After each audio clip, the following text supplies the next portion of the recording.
안녕하세요. 평안하셨습니까? 영혼이 좀 없는 것 같아요. 우리 좌우 앞뒤 보면서 인사하겠습니다. 안녕하세요. 안녕하세요.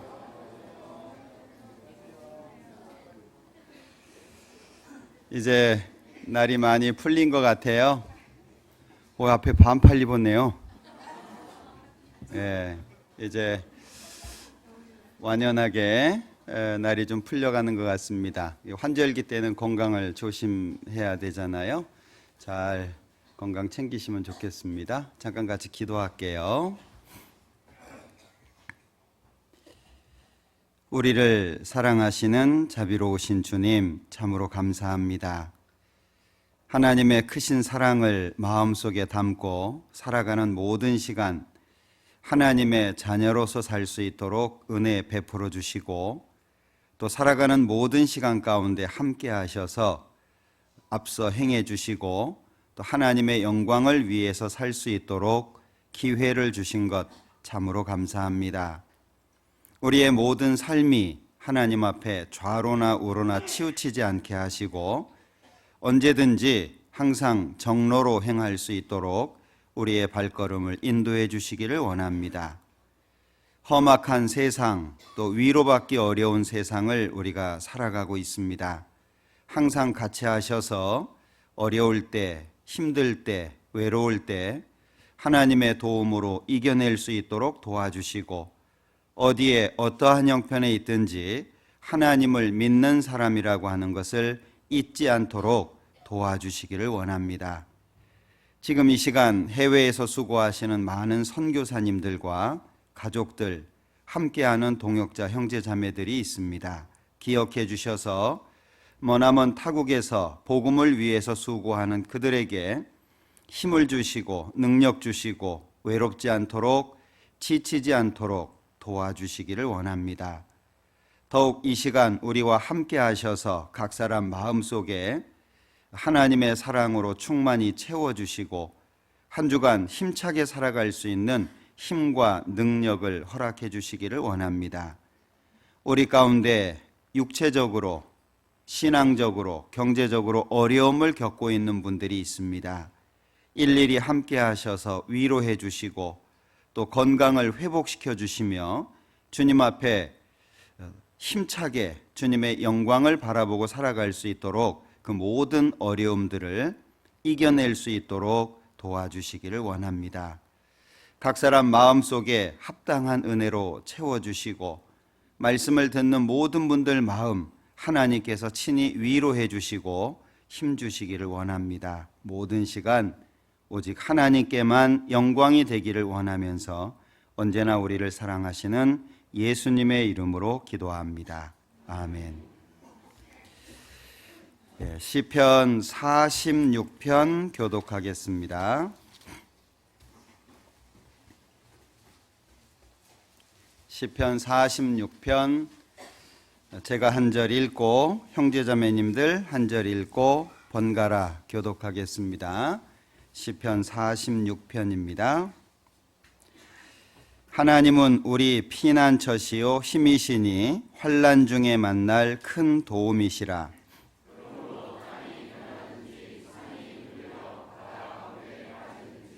바닷물이 흉룡하고 뛰놀든지 그것이 넘침으로 산이 요동할지라도 우리는 두려워 아니하리로다.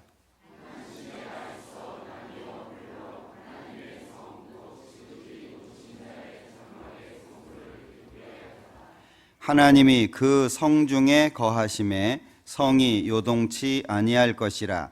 새벽에 하나님이 도우시리로다.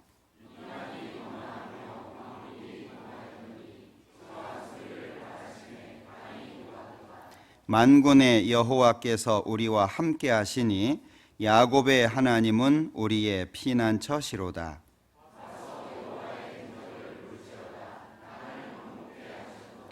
저가 땅끝까지 전쟁을 쉬게 하시며 활을 꺾고 창을 끊으며 수레를 불사르시는도다.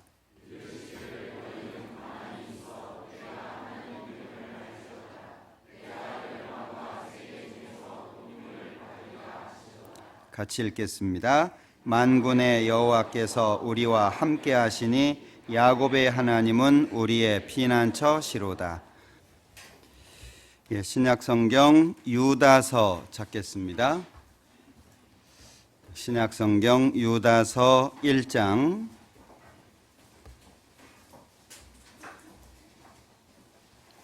11절입니다.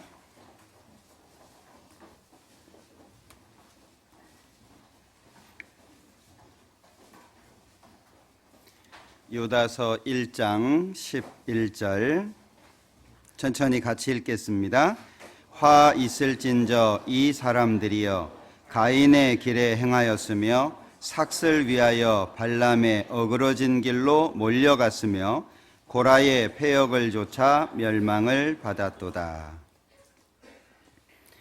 오늘은 유다서 1장에 이 세 사람의 길 중에 삭슬 위하여 발람의 어그러진 길로 몰려갔다. 이 발람의 어그러진 길이라고 표현되어 있는데요. 발람을 통해서 좀 교훈을 받아보려고 합니다. 디모데 후서에 보면 모든 성경은 하나님의 감동으로 된 것으로 교훈과 책망과 바르게 함과 의로 교육하기에 유익하다 이렇게 말씀하셨습니다. 모든 성경은 하나님의 감동으로 됐는데 그 안에는 4가지가 담겨 있다고 하신 거죠. 그런데 왜 이 성경 안에 4가지를 담아두셨느냐? 그 뒤에 보면 이는 하나님의 사람으로 온전케 하며, 첫 번째가 하나님의 사람으로 온전케 하는 겁니다. 그리고 두 번째가 모든 선한 일을 행하기에 온전케 하는 거죠. 성경은 하나님의 감동으로 주신 말씀입니다. 그리고 왜 주셨는지가 명확하게 나타나 있죠. 여기 유다서는 잡아 놓으시고 디모데 후서 찾아보겠습니다. 3장 16절 17절 좀 전에 제가 암송해 드린 말씀인데요. 같이 읽겠습니다. 모든 성경은 하나님의 감동으로 된 것으로 교훈과 책망과 바르게 함과 의로 교육하기에 유익하니 이는 하나님의 사람으로 온전케 하며 모든 선한 일을 행하기에 온전케 하려 함이니라. 성경은 말씀을 주신 정확한 목적을 기록하고 있습니다. 첫 번째는 하나님의 사람으로 온전하게 되는 것이 첫 번째고, 두 번째는 믿음을 가진 하나님의 사람처럼 살게 하는 거죠. 지금 우리 시대는 하나님의 말씀과 너무 멀리 떨어져 있기 때문에 하나님의 뜻도 바르게 이해하지 못하고, 그렇기 때문에 삶 자체가 하나님하고 별로 상관없는 삶이 많습니다. 예수를 믿는다고 말은 하는데 살아가는 모습을 보면 예수님하고 전혀 상관없이 사는 사람들이 많습니다. 우리는 하나님의 말씀을 분명하게 이해하고 하나님의 뜻대로 살려고 애를 써야 될 거예요. 그것이 성경에 나타난 하나님의 뜻이기 때문에 그렇습니다. 그런데 오늘 유다서를 본문으로 잡은 것은 성경에는 성공한 사람들을 통한 교훈도 주어지고 또한 실패한 사람들의 삶을 통해서도 교훈이 주어지기 때문에 오늘 이 발람을 통해서, 결국 발람은 실패한 사람입니다. 왜 실패했는지, 무엇 때문에 실패를 했는지 잘 교훈을 받아서 우리의 삶에 적용할 수 있다면 발람과 같은 실수를 하지 않게 될 거예요. 자, 그런데 유다서 1장 다시 봅니다.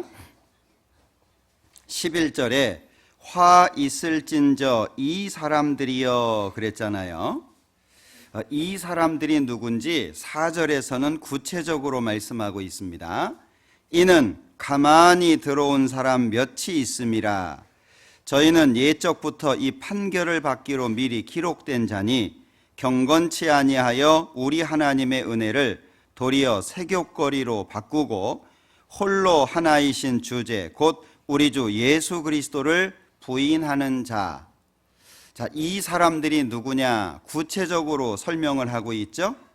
자, 8절에 그러한데 꿈꾸는 이 사람들도, 10절에 이 사람들은 무엇이든지, 11절에 화 있을진저 이 사람들이여, 그리고 16절에 이 사람들은 원망하는 자며, 19절에 이 사람들은 당을 짓는 자며, 구체적으로 이 사람들이 누구냐라고 하는 걸 4절에 설명해 놓고 그 사람들의 삶의 모습을 구체적으로 설명을 해 놓고 있습니다. 그러니까 11절에 화 있을진저, 왜 이렇게 말씀하시는지 아시겠죠?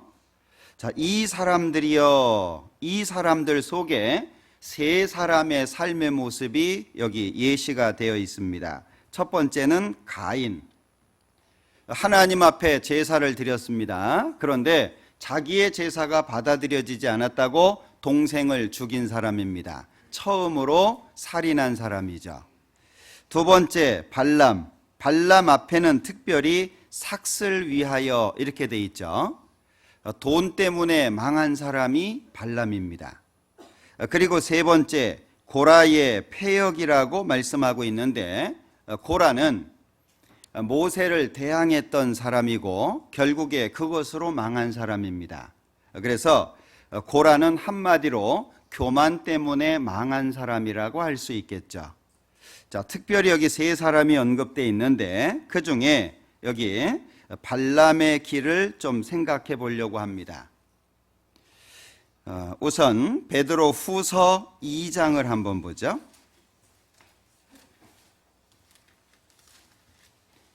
베드로 후서 2장 1절입니다.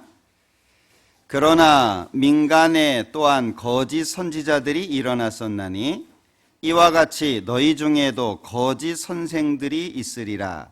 저희는 멸망케 할 이단을 가만히 끌어들여 자기들을 사신 줄을 부인하고 임박한 멸망을 스스로 취하는 자들이라. 여럿이 저희 호색하는 것을 조치리니 이로 인하여 갇힐저 진리의 도가 회방을 받을 것이요. 자, 이미 성경에는 하나님의 말씀을 전한다라고 하는 세계 안에 거짓 선생들이 많이 일어날 것을 말씀하고 있습니다. 어떤 분들이 그래요. 왜 한 하나님을 믿으면서 이렇게 교파도 많고 왜 이렇게 많은 사람들로 나누어졌냐? 내가 믿고 싶은데 다들 자기가 옳다라고 얘기를 한다. 어떻게 구분할 거냐라고 말을 하는 사람들이 있습니다. 한편으로는 이해가 돼요. 왜? 잘 모르니까 그렇게 말할 수 있다는 것도 이해하고, 또 실제 믿음이라고 하는 이 세계 안에 가짜들이 너무 많기 때문에 이해가 되기도 합니다. 물론 참으로 하나님을 발견하고자 원하는 사람은 하나님의 인도하심이 있어요. 그리고 태초에 하나님이 천지를 창조하셨다. 창세기 1장 1절이죠. 그런데 요한복음 1장 1절에 보면 태초에 말씀이 계시니라 이렇게 돼 있어요. 이 말씀이 하나님과 함께 계셨으니 이 말씀은 곧 하나님이시다. 하나님은 성경에 자신을 드러내 놓으셨고 그 말씀을 알아가는 과정 속에 참 하나님을 알게 됩니다. 그런데 참으로 아쉬운 것은 지금 우리 시대 말씀을 듣는 시간이 줄어들고 있어요. 예전에 적어도 1시간 정도는 설교를 했습니다. 그런데 말씀을 듣는 사람들이 싫어하는 거예요. 그러니까 50분, 40분, 30분, 지금은 20분대입니다. 미국의 한 교회에서는 교회 선전을, 저 플로리다 쪽에 있는 교회인데, 우리 교회는 설교 시간이 8분입니다. 이렇게 광고를 해요. 왜냐하면 여러 가지 의식들은 좋아하는데 말씀을 깊이 배우는 걸 사람들이 싫어하는 겁니다. 우리 교회에도 좀 적용이 돼서 좀 슬픈 얘기예요. 옛날에 우리 집회할 때는요 3시간, 3시간 반 했습니다. 하루 집회 시간이, 성경 강연회 할 때. 그것이 점점 줄어가지고 지금은 2시간대잖아요. 근데 지금은 2시간이 길대요. 중간에 쉬는 시간 10분 주고 2시간에 하래요. 점점 짧아지죠. 저는 개인적으로 참 위험하다라고 생각을 합니다. 주일 말씀도 보통 12시 50분, 1시까지는 했어요. 그죠? 기억을 더듬어 보면. 근데 말씀을 듣는 분들이 싫어해요. 그러니까 50분, 45분, 40분, 지금은 많은 형제자매님들이 주일 말씀은 12시 반이면 끝난다 이렇게 생각하시는 분들이 의외로 많아요. 저는 그게 굉장히 위험하다고 생각을 합니다. 왜냐하면 내 마음속에서 하나님의 말씀에 대한 사모함이 적어질수록 우리는 하나님 뜻대로 살기 어렵습니다. 자녀를 키울 때 우리가 자녀들이 말하는 것처럼 잔소리 얼마나 많이 합니까? 어떤 아이가 중독이라고 하는 시를 썼어요. 초등학생 같아요. 글씨를 보니까. 내용도 그렇고. 네? 중독. 엄마가 자기한테 계속 중독이라고 한다는 거예요. 그러니까 나는 학교 갔다 와서 게임할 뿐. 내가 학교에서도 게임하는 건 아니다 그 얘기죠. 네? 학원 갔다 와서 게임할 뿐. 밥 먹고 나서 게임할 뿐. 그대로 직역을 한다면 똥 싸고 나서 게임할 뿐. 자긴 중독 아니라는 거예요.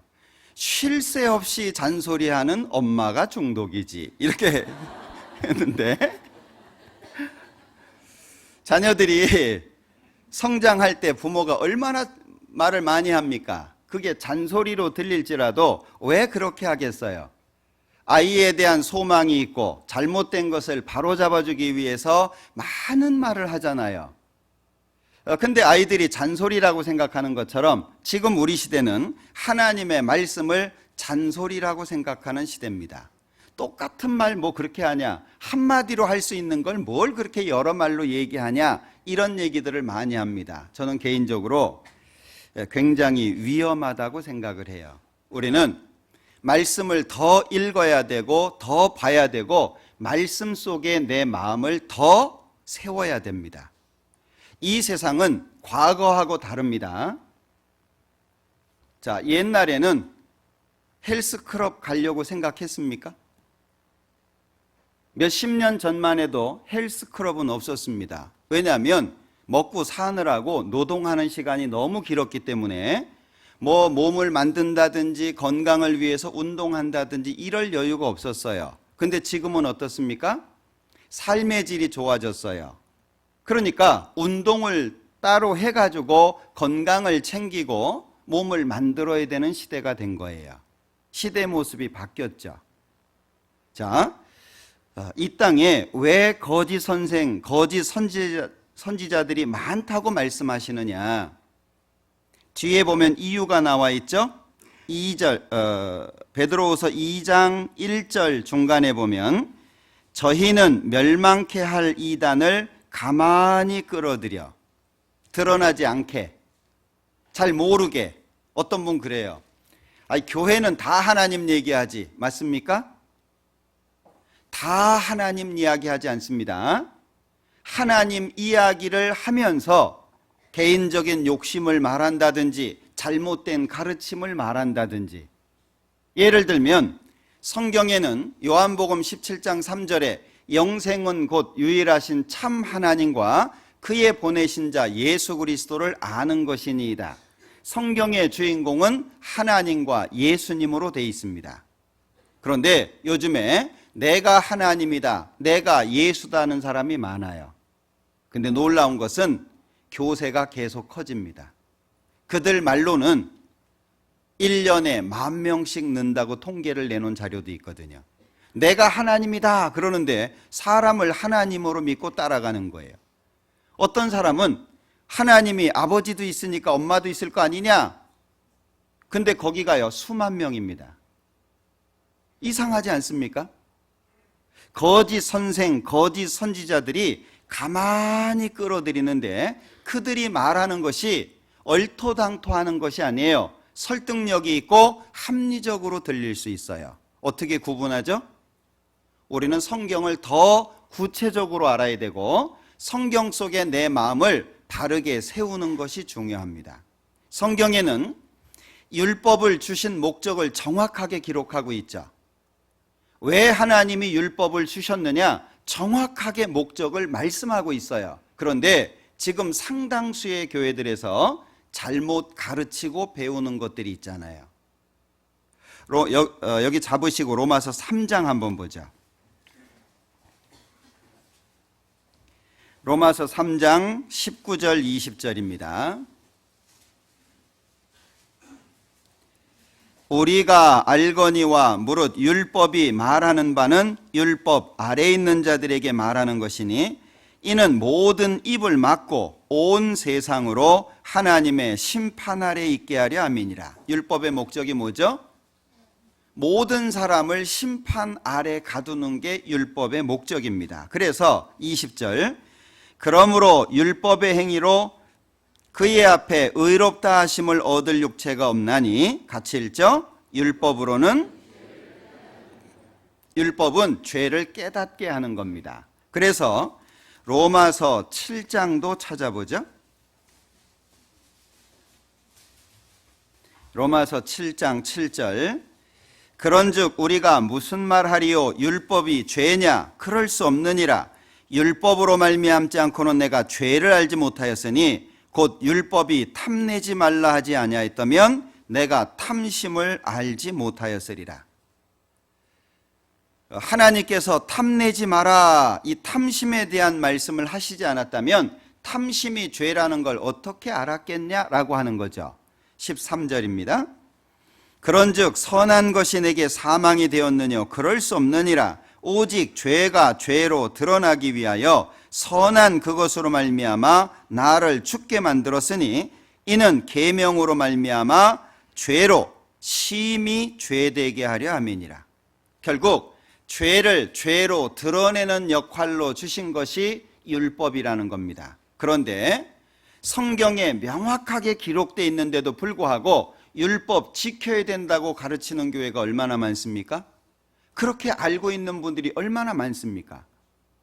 우리는 성경에 대해서 명확하게 알아야 되고 확실한 믿음을 갖는 게 아주 중요한 겁니다.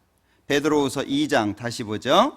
1절 그러나 민간에 또한 거짓 선지자들이 일어났었나니 2절 여럿이 저희 호색하는 것을 조치리니 여기 호색이라고 이야기했죠.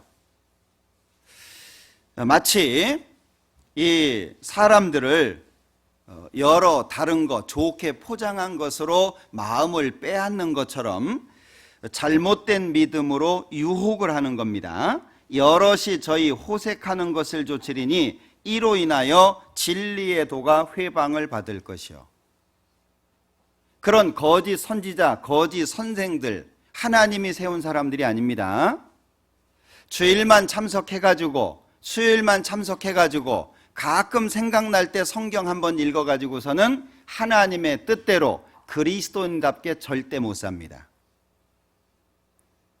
그래서 우리가 성경을 더 많이 배우는 것이 아주 중요한 거예요. 자, 그런데 유다서 1장에 가만히 들어온 사람이 몇 명이 있다라고 말씀하잖아요. 신앙생활을 할 때 인생도 마찬가지입니다만은 주변에 어떤 사람을 둘 거냐 이거는 굉장히 중요한 문제입니다. 내 주변에 어떤 사람이 나하고 같이 있냐 이건 굉장히 중요한 거예요. 잠언 2장 볼게요. 22장 잠언 22장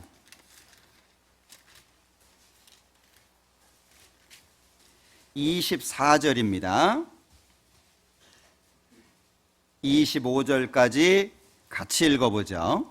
노를 품는 자와 사귀지 말며 울분한 자와 동행하지 말지니 그 행위를 본받아서 내 영혼을 올무에 빠칠까 두려움이니라. 자, 노를 품는 자 그리고 울분한 자 사귀지 말고 동행하지 마라. 왜? 배웁니다. 사람은 나쁜 건 잘 배우도록 돼 있어요. 좋은 건 배우기가 어려운데 나쁜 건 배우기가 참 쉽습니다. 자, 모였을 때 믿는 척 하기는 쉽죠. 집으로 돌아가서 정말 믿는 사람답게 삽니까? 여기 함께 있을 때는 잘 믿는 것 같아요. 자주 보입니다. 시간대에 늘 보입니다. 있어야 될 자리에 늘 있습니다. 그러나 집으로 돌아가서 또는 사회생활을 할 때 어떻게 믿는 사람처럼 사시나요? 그게 안 되면 위선인 거예요. 하나님은 위선자를 가까이 하지 않습니다. 말은 옆에 있는 사람을 흉보면서 난 하나님 사랑한다. 그것은 아주 빨간색의 거짓말이에요. 하나님이 결코 속지 않습니다. 신앙생활은 내가 좋으려고, 내가 행복하려고, 나의 유익을 위해서가 아니라 신앙, 말 그대로 믿을 신자입니다. 대상이 하나님이에요. 하나님 섬기는 삶이 신앙생활이지, 내 삶을 영위하는데 조금 뭔가 치장하기 위해서 액세서리처럼 걸고 있는 게 신앙생활이 아닙니다. 이건 우리의 마음속에 정확하게 새기셔야 돼요. 성경에 보면 누가복음에 적은 자들아 무서워 말라 이런 말씀이 있어요. 하나님은 많은 숫자를 원하는 게 아니에요. 하나님은 한 사람이라도 바르게 믿고 사는 사람을 원하시지 흉내내는 사람을 원하는 게 아닙니다. 요즘에는 책망받기를 싫어하잖아요. 그러니까 교회 가면 주로 무슨 얘기합니까? 할 수 있거든이 무슨 말이냐? 믿는 자에게는 능치 못할 일이 없다. 이 좋아해요. 내 시작은 미약하였으나 내 나중은 심히 창대하리라. 왜 그 말씀을 하셨는지 상관없어요. 자기가 좋아하는 말만 딱 따가지고 그걸 생각하고 있어요. 우리는 하나님의 말씀 앞에 벌거벗은 것처럼 서야 됩니다. 그래야 바른 믿음의 삶을 살 수 있어요. 주일날 교회 나와주시는 거 감사합니다. 수요일날 교회 나와주시는 거 감사합니다. 그러나 제가 감사하는 것처럼 하나님도 똑같이 감사할까요? 어떻게 생각되세요? 저는 많은 분들이 나오면 좋습니다. 식구들이 늘어나면 더 좋습니다. 헌금도 더 많아지면 저는 개인적으로 좋습니다. 아, 많은 분들이 이렇게 하고 있구나 생각할 수 있어요. 그런데 하나님은 나의 삶의 일 하나하나의 손짓, 발짓, 말하고 행동하는 거 하나님은 다 보시거든요. 그 하나님께서 나를 지금 어떤 모습으로 보고 계실까요? 혹여 위선자라고 보시지 않을까요? 우리는 하나님 말씀 앞에 책망을 많이 받아야 됩니다.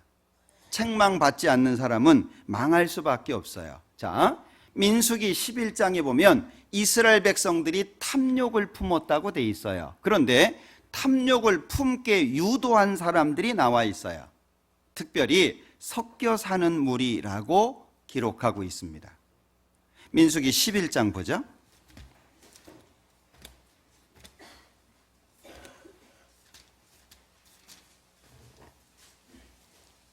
4절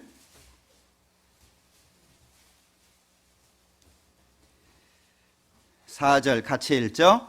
이스라엘 중에 섞여 사는 무리가 탐욕을 품음에 이스라엘 자손도 다시 울며 가로되 누가 우리에게 고기를 주어 먹게 할꼬. 자, 모세를 통해서 이스라엘 백성들은 이집트를 탈출합니다. 광야 생활을 하는 중에 먹을 것이 다 떨어지고 고기가 없어요. 그러니까 여기 불평을 하게 됩니다. 탐욕을 품었다고 돼 있는데 그 탐욕이 누구로부터 시작됩니까?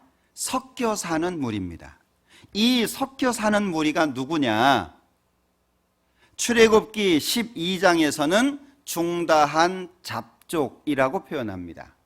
다시 말하면 이스라엘 백성들이 출애굽할 때, 이스라엘 백성들이 애굽에서 살고 있을 때 10가지 재앙 나타났잖아요.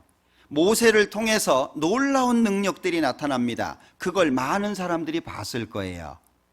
하나님을 제대로 모르는 상태에서 놀랍네, 하나님 대단하네, 야 하나님이 더 센데?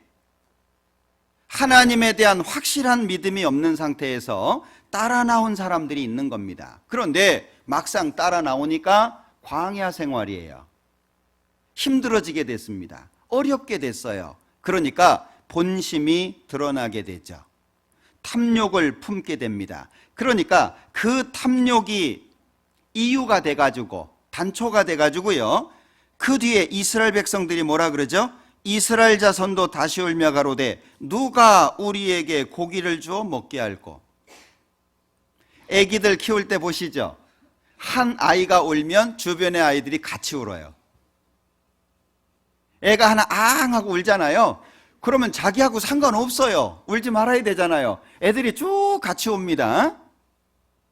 하나님을 섬기는 삶 속에 이게 있는 거예요. 내 옆에 누가 있습니까? 내 옆에 있는 사람에게 나는 어떤 사람이 되려고 합니까? 내 옆에 있는 사람에게 원망과 불평을 이야기하려고 하는 사람입니까? 아니면 내 옆에 있는 사람이 나한테 불평과 원망을 해주고 있습니까? 굉장히 위험한 위치에 있다는 걸 기억하셔야 돼요. 성경은 계속 경고합니다.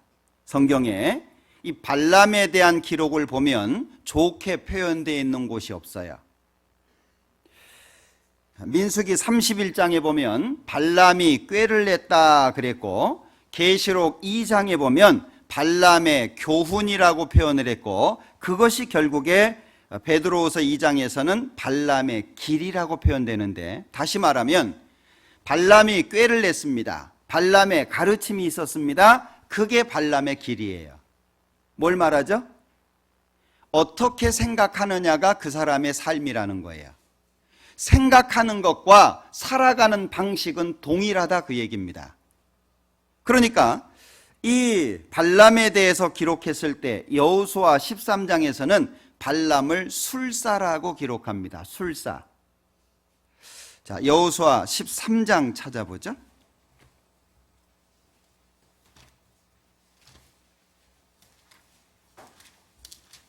여호수아 13장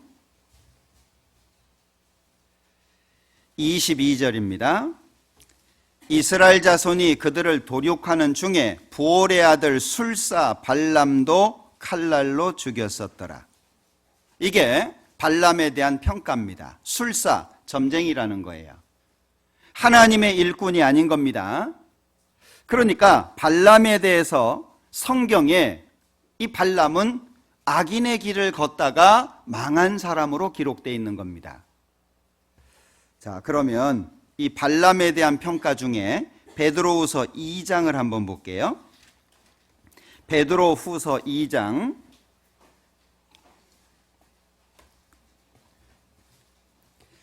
처음 나오신 분들은 좀 복잡할 겁니다. 성경을 많이 찾아서.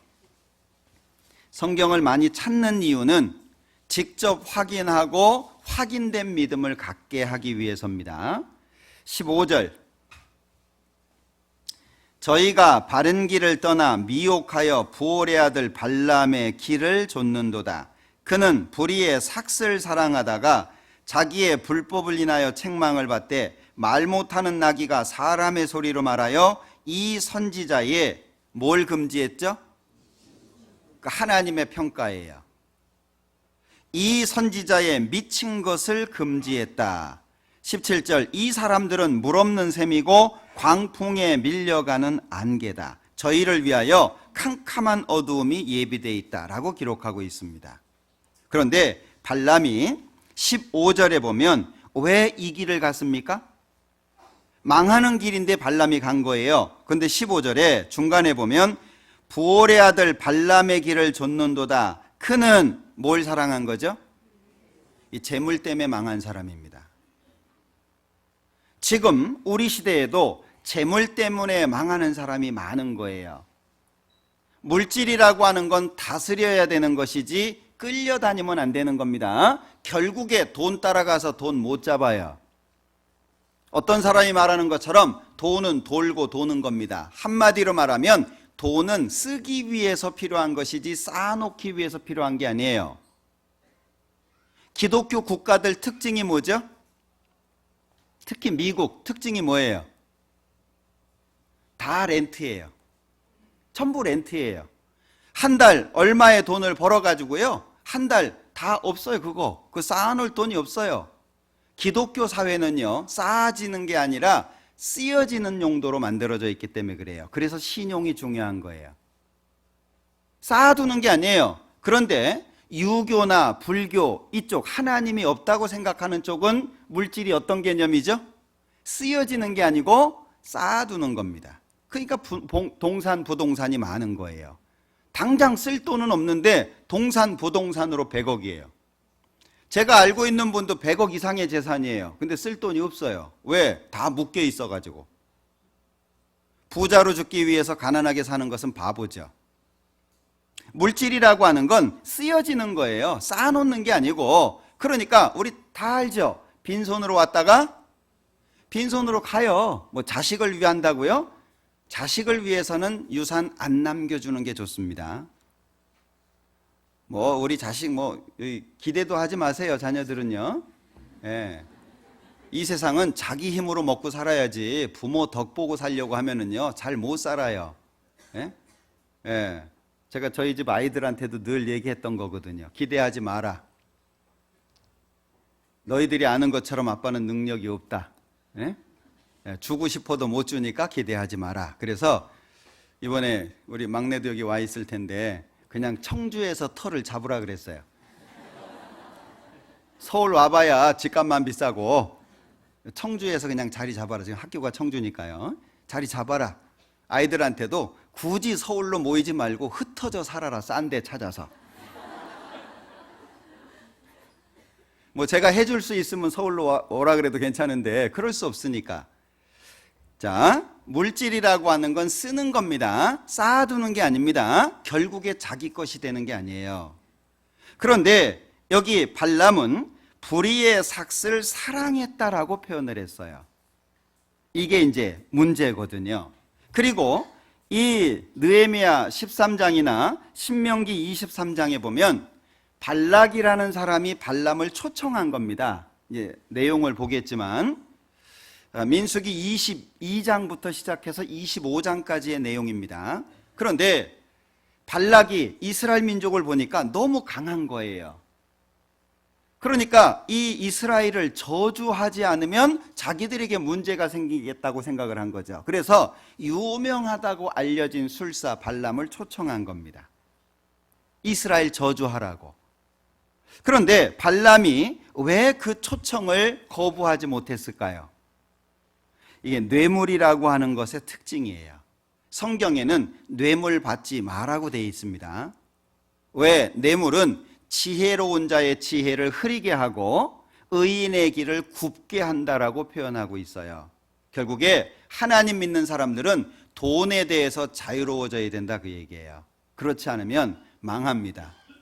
여기 앉아 계신 분들도요, 돈에 마음 뺏기면 오늘 주일 나오는 것도 애쓰셔야 될 거예요. 나가서 돈 벌어야 되는데 이 시간 또 나오라고 꼭 11시에 오도 가도 못하고 하루 중에 주일 참석하면 쓸모가 없어요. 차라리 그냥 새벽에 나오라고 한다든지 밤중에 나오라고 한다든지 그러면 좋은데 꼭 중간에 11시부터 1시예요. 이 재물에 마음이 자유로워지지 않으면 하나님의 뜻 앞에서 어려울 수밖에 없어요. 그리고 우리 읽었던 유다서 1장에서는 어그러진 길이라고 표현하고 있는 겁니다. 자, 그러면 이 발람에 대해서 좀 생각을 해볼게요. 민수기 22장을 보죠.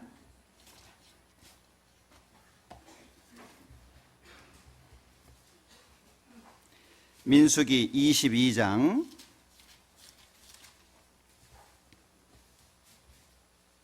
2절입니다.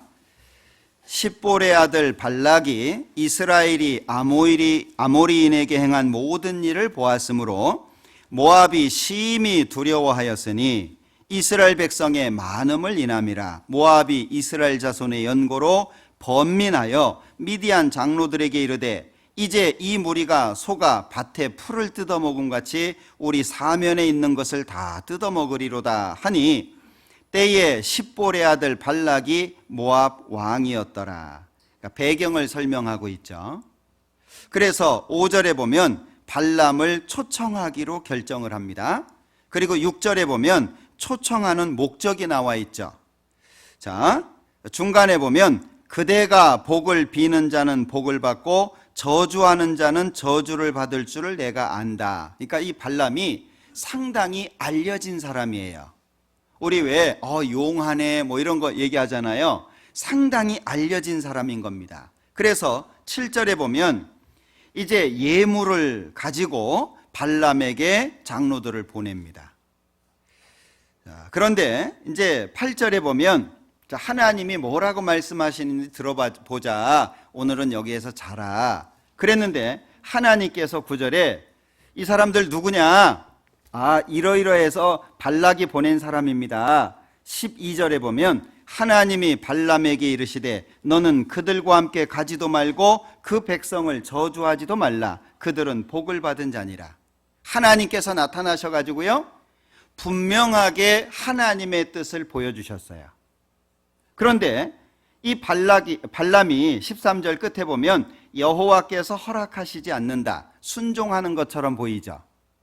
하나님이 이 사람들 저주하지 말래, 하나님이 허락하지 않아 라고 얘기를 했어요. 말을 잘한 것 같아요. 그런데 15절에 보면 발락이 더 높은 사람들, 더 많은 예물을 보내게 됩니다. 그러니까 19절에 그런즉 이제 너희도 이 밤에 여기서 유하라. 아니, 한번 하나님의 뜻이 나타났으면 됐지. 왜 발람이 야 너희들도 오늘 여기서 자? 왜? 자, 여호와께서 내게 무슨 말씀을 어떻게 해요? 더 하실는지 알아보리라. 하나님이 가지 말라고 하니까 갈 수는 없어요. 근데 마음은 어디에 가 있죠? 우리 답 찾았잖아요. 불의의 삭. 하나님이 말씀하시니까 할 수는 없는데 마음은 어디가 있는 겁니까? 마음은 이 불의의 삭, 엉뚱한 것에 가 있는 거예요. 그러니까 하나님께서 그럼 따라가. 이게 좋게 가라고 하신 게 아닙니다. 우리가 대화할 때 말을 잘 알아들어야 되잖아요. 예? 어린 아이가요, 아빠가 쓰는 면도기를 달라는 거예요. 면도칼 안 주잖아요. 근데 때를 쓰는 거예요. 자꾸 때를 써. 그럼 어떻게 해요? 면도칼 얘가 안 좋다. 뜨거운 거, 응? 뜨거운 거. 그럼 어떻게 해요? 엄마나 아빠가 뜨거운 게 일부러 대보게 하죠. 얼마나 뜨거운지 맛 좀 봐라, 그 얘기입니다. 에? 그럼 그 다음부터 어떻게 해요? 아이가 안 하려고 하잖아요. 하나님이 이게 좋게 보내는 게 아니에요. 그래? 그럼 가봐. 네 마음이 그렇다고? 그럼 가봐. 가봐. 아시죠? 이 하나님의 뜻이 아닌 거예요. 그런데 굳이 가겠다고 하는 마음이 있는 거예요. 자, 그러니까 발람이 이제 좋다고 준비해가지고요, 21절 이후에 보면은요, 이제 준비를 해가지고 길을 떠납니다. 그런데 23절에 나귀를 타고 가는데, 이 나귀가 하나님의 사자를 본 거예요. 길에 하나님의 사자가 칼을 빼고 서 있습니다. 발람의 눈에는 안 보이는 거예요. 그러니까 이 발람이요, 나귀가 이 여호와의 사자를 보고 피해서 길로 안 가고 밭으로 들어간 거예요. 23절에. 그러니까 발람이 나귀를 때렸어요. 채찍질한다 끝에 그랬죠. 그리고 이제 두 번째는 25절에 보면 여호와의 사자를 보고 길로 가야 되는데 담 곁으로 가는 겁니다. 그러면서 이 발람의 발을 이 담에다가 비비는 거예요. 그 얼마나 발이 아프겠어요. 그러니까 다시 채찍질을 했어요. 그런데 27절에 보면 또 여호와의 사자를 보고 이 발람의 밑에 그냥 엎드려 버렸어요, 나귀가. 그러니까요, 또 이제는 27절 끝에 지팡이로 때려 버렸어요. 처음에 두 번은 채찍으로 때렸고 마지막 세 번째는 지팡이로 때린 겁니다. 화가 나가지고. 그러니까 하나님이요, 28절에 나귀의 입을 여셨어요. 이것도 참 희한하죠. 예? 하나님 안 믿는 사람들에게는 좋은 거리입니다, 이런 게. 하나님의 능력을 모르니까. 자, 그런데 28절 여호와께서 나귀의 입을 여셨다. 나귀가 뭐라 그래요? 야, 왜 때려? 야, 이 참 놀라겠죠. 나귀가 나를 쳐다보면서 왜 때려? 이러면 얼마나 놀라겠어요. 근데 또 자연스럽게 대화를 이어나가는 발람을 보면 또 그래요. 응? 발람이 얘기합니다. 야, 네가 내 말 안 듣잖아. 29절이죠. 칼이 있었다면 너 죽였어. 내 손에 칼만 있었으면 넌 당장 죽었을 거야 라고 얘기하죠. 그러니까 30절에 나귀가 얘기합니다. 야, 네 평생 타는 나귀 아니냐? 내가 언제 네 말 거역했냐? 아니지. 그게 왜 때리냐? 그때 31절에 발람의 눈을 하나님이 띄워주셨어요. 그러니까 누가 보였죠? 여호와의 사자가 보였습니다. 32절 여호와의 사자가 그에게 이르되 너는 어찌하여 네 나귀를 이같이 3번 때렸느냐? 보라, 네 길이 내 앞에 패역함으로 내가 너를 막으려고 나왔더니 나귀가 나를 보고 이같이 3번을 돌이켜 내 앞에서 피하였느니라. 나귀가 만일 돌이켜 나를 피하지 아니하였다면 내가 벌써 너를 죽이고 나귀는 살렸으리라. 발람 누구 때문에 산 거예요? 나귀 때문에 산 거잖아요.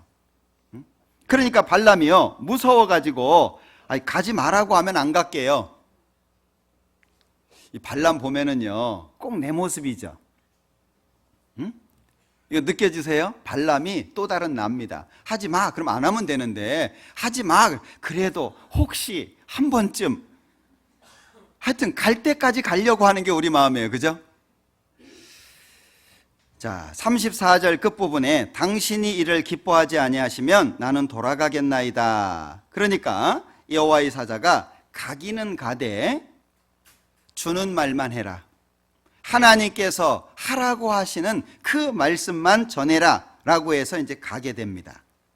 자, 결국에 3번의 예언을 하고 총 4번입니다만은 3번은 이스라엘을 저주하기 위한 목적이고 4번째는 하나님께서 발람에게 미래의 일을 예언하게 하시는 거예요. 그런데 24장 1절 발람이 자기가 이스라엘을 축복하는 것을 여호와께서 선히 여기심을 보고 전과 같이 사수를 쓰지 아니하고 그 낯을 광야로 향하여. 이게 뭔 말씀이에요? 여호와의 사자 앞에서 죽을 뻔했어요. 그런데 하나님의 말씀만 해라 그리고 왔어요. 그런데 3번째 예언하기 전입니다. 그럼 첫 번째, 두 번째는 뭐 했다는 거예요?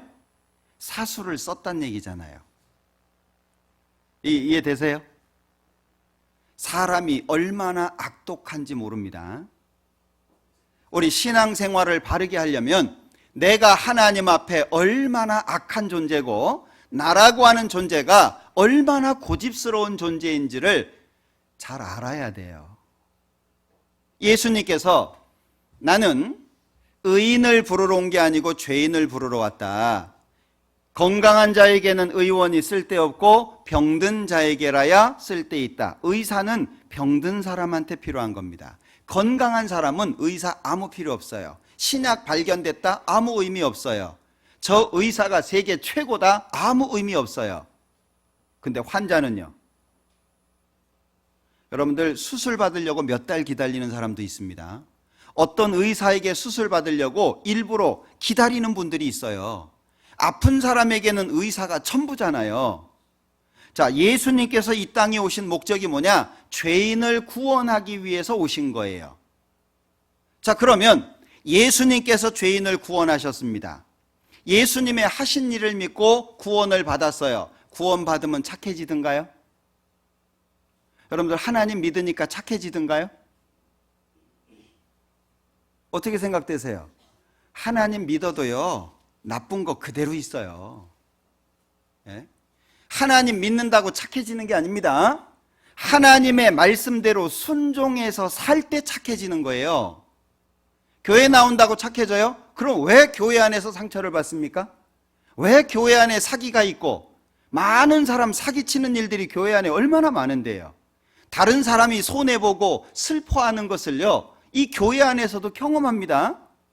그렇게 성격 좀 고치라고 말 좀 고치라고 그렇게 좀 바꿔서 살라고 해도 얼마나 바꿔지셨어요? 어떤 문제 딱 닥치죠? 자기한테 손해가 될 것 같은 문제 딱 닥치죠? 그러면요 본래 자기 모습으로 바로 돌아갑니다. 그래서 하나님 잘못 믿으면 위선자가 된다는 거예요. 하나님은 속지 않으시는데 잘못하면 하나님 앞에 위선자가 돼요. 그런 위선자가 지금 우리 시대에 얼마나 많습니까? 여기 발람이 사수를 썼어요. 나귀에게 책망을 받고 여호와의 사자 앞에 죽을 뻔했어요. 그러면 하나님이 말씀하시는 것을 바르게 이야기하려고 하는 마음을 갖고 있어야 되는데, 세 번째, 자 24장 1절입니다. 발람이 자기가 이스라엘을 축복하는 것을 여호와께서 선히 여기심을 어떻게 해요? 본 거예요. 하나님이 이 민족은 복받은 민족이다 말씀하셨습니다. 저주하지 마라 말씀하셨습니다. 나귀로 책망을 했고 여호와의 사자로 책망을 했어요. 그럼 들어야 되잖아요. 두 번 예언할 때 사수를 쓴 겁니다. 그러니까 2절에 눈을 들어, 3절에 그가 노래를 지어 가로되 부올의 아들 발람이 말하며 눈을 감았던 자가 말하며. 자, 이 내용을 통해서 보면은요, 처음에 예언할 때는 22장 1절에 보면 이스라엘 민족이 다 보여요. 22장 1절에 이스라엘 자손이 또 진행하여 모압 평지에 진쳤으니 요단 건너편 곧 여리고 맞은편이었더라. 이스라엘 민족이 진을 쳤잖아요. 그런데 이 민족 앞에 이스라엘 민족을 저주하려고 할 때 이제 예언을 하게 되잖아요. 그런데 소가 풀을 뜯어먹는 것 같다 이렇게 표현하고 있죠. 그러니까 이스라엘 민족이 쭉 진쳐 있으니까 얼마나 그게 대단하겠어요. 60만 이상의 민족이 진을 딱 치고 있는 걸 전체적으로 높은 산에서 본다. 그게 얼마나 대단하겠어요. 그러니까 자리가 안 좋으냐? 그래서 두 번째 예언을 할 때에는 다른 지역으로 데리고 갑니다. 22장 41절 1차 예언 때입니다. 아침에 발락이 발람과 함께하고 그를 인도하여 바알의 산당에 오르매 발람이 거기서 이스라엘 백성의 어디까지요? 진 끝까지 본 거예요. 그리고 이제 예언을 한 겁니다. 그런데 이 발람이 축복을 한 거예요. 오히려 하나님이 축복하라고 하셨으니까. 그러니까 발락이 화가 났어요. 23장 13절 발락이 가로되 나와 함께 그들을 달리 볼 곳으로 가자. 거기서는 그들을 어떻게 해요? 다 보지 못하고, 그러니까 술수를 쓴 거예요. 이스라엘 민족이 다 보이니까 그 위압감에 이렇게 축복을 했나 발락이 생각한 겁니다. 그러니까 다르게 보이는 지역으로 갔죠. 2차 예언도 축복이었습니다. 그러니까 27절에 발락이 발람에게 또 이르되 오라 내가 너를 다른 곳으로 인도하리니. 그리고 이제 24절에 세 번째 예언을 하기 전입니다. 세 번째 예언을 하기 전에 전과 같이 사수를 쓰지 않았다 이렇게 표현하고 있거든요. 그럼 첫 번째, 두 번째 예언은 어떻게 해요? 순전한 마음이 아닌 거죠. 마음 자체가 하나님 앞에 깨끗한 게 아니에요. 어쩔 수 없이 하나님이 축복하라고 하니까 축복을 했지만 그게 발람의 마음하고는 안 맞는 거예요. 그런데 그렇게 하는 걸 하나님이 보고 좋아하시니까 세 번째는 이제 진심으로 하나님의 말씀을 받으려고 하는 거죠. 발락이 보니까는요 화가 날 대로 났어요. 그러니까 24장 11절에 그러므로 그대는 이제 그대의 곳으로 달려가라. 뭐예요?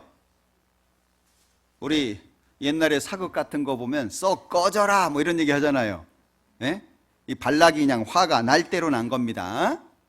그 이후에 14절부터 이제 미래의 사건, 예수님이 이 땅에 오시고 그 예수님으로 말미암아 승리하게 될 미래의 사건을 쭉 예언하게 합니다. 그리고 25절 발람이 일어나 자기 곳으로 돌아갔고 발락도 자기 길로 갔더라.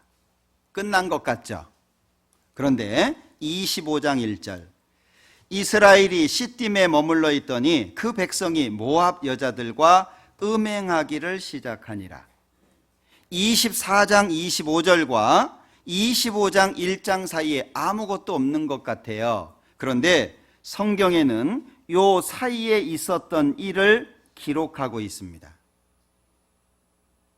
발람이 발락을 가르친 거예요. 이스라엘 민족을 어떻게 하면 망하게 할 수 있는지 이유를 가르쳐 준 겁니다. 그리고 나서 발람이 떠난 거예요. 요한계시록 2장을 한번 보죠.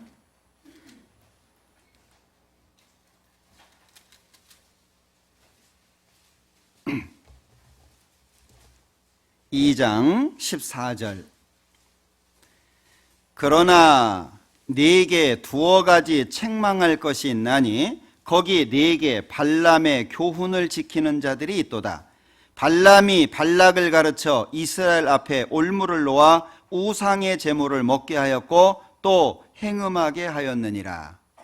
그러면 민수기 24장 25절과 25장 1절 사이에 아무것도 없어요. 민수기에는. 근데 이 사이에 뭐가 있었습니까? 발람의 본심이 있었던 거예요.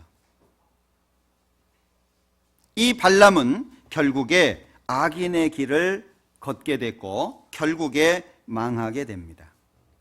그런데 이 발람이요, 23장 민수기 23장 10절에 보면 자기의 소망을 말하거든요. 내가 이렇게 됐으면 좋겠다라고 소망을 말해요. 23장 10절. 첫 번째 예언 때입니다. 야곱의 티크를 뉘능히 계산하며 이스라엘 4분지를 뉘능히 계수할고. 같이 읽죠. 나는 의인의 죽음같이 죽기를 원하며 나의 종말이 그와 같기를 바라도다. 자, 보세요. 원할 수는 있지만 얻는 건 다른 문제입니다. 원할 수는 있지만 얻는 건 다른 문제예요. 원하는 건 마음속에서 일어나는 문제입니다. 얻는 결과는 그대로 살아야 얻는 거예요. 좋은 학교 왜 못 갑니까? 원하지만 행함이 다른 거예요. 네? 요즘에 사회면을 장식하고 있는 많은 문제들 아시죠? 네? 그거 왜 그렇습니까? 말하는 거하고 행동하는 거하고 달라요. 원하는 거하고 행하는 것이 달라요. 그럼 결과가 어떻죠? 결과는요, 반드시 과정 속에 있는 거예요. 과정이 나쁘면 나쁘도록 돼 있고 과정이 좋으면 좋도록 돼 있는 거예요. 원하는데 결국에 얻지를 못했어. 이게 악인의 삶입니다. 발람을 통해서 알 수 있는 게 뭐죠? 원하지만 얻을 수 없을 수도 있어요. 여러분들은 뭘 원하십니까? 마음속에 어떤 걸 원하십니까? 앞으로 나의 삶이 어떻기를 원하십니까? 발람이 말하고 있는 것처럼 의인의 죽음같이 죽기를 원하고 나의 종말이 그와 같기를 바란다. 이런 소망이 있으십니까? 원함만 가지고선 안 되는 거예요. 세상이 만만하지 않기 때문에 좋은 학교 가려면 죽기 살기로 공부해야 돼요. 죽기 살기로 기도하면 떨어져요. 응? 엄마들이 입시 때 가가지고 기도하는 건 부모 마음이니까 이해해요. 그러나 당사자는 그렇게 하면 안 돼요. 응? 엄마는 자식이 좋은 대학 가기를 위해서 기도할 수 있잖아요. 그러나 본인은 그렇게 살면 안 돼요. 본인은 죽기 살기로 공부해야 돼요. 신앙 마찬가지입니다. 하나님 앞에 의인처럼 죽기를 원한다면 그렇게 살아야 돼요. 근데 발람은 어땠습니까? 결코 그렇지 않았어요. 악인의 삶을 성경에서는 흑암이라고 표현합니다. 흑암, 캄캄한 거예요. 욥기 18장입니다.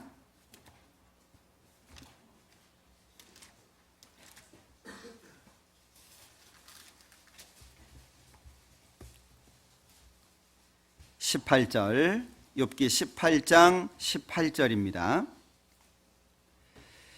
그는 광명 중에서 흑암으로 몰려 들어가며 세상에서 쫓겨날 것이요. 여기 악인에 대한 말씀인데요.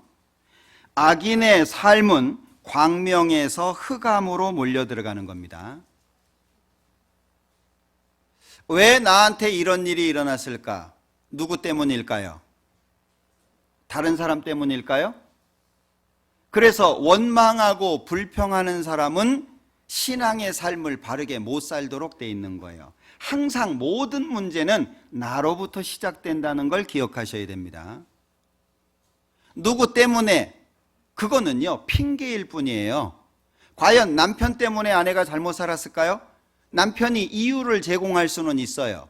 아내가 이유를 제공할 수는 있어요. 그러나 문제는 나에게도 있다는 걸 기억해야 돼요.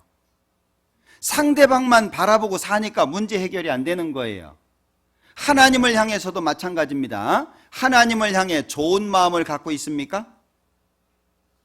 교회 나온다고 하나님을 향해서 다 좋은 마음은 아닙니다. 우리가 항상 하나님 앞에 좋은 마음을 가지려고 생각해야 돼요. 형제 자매들에 대해서 좋은 마음을 갖고 있습니까? 어쩌세요?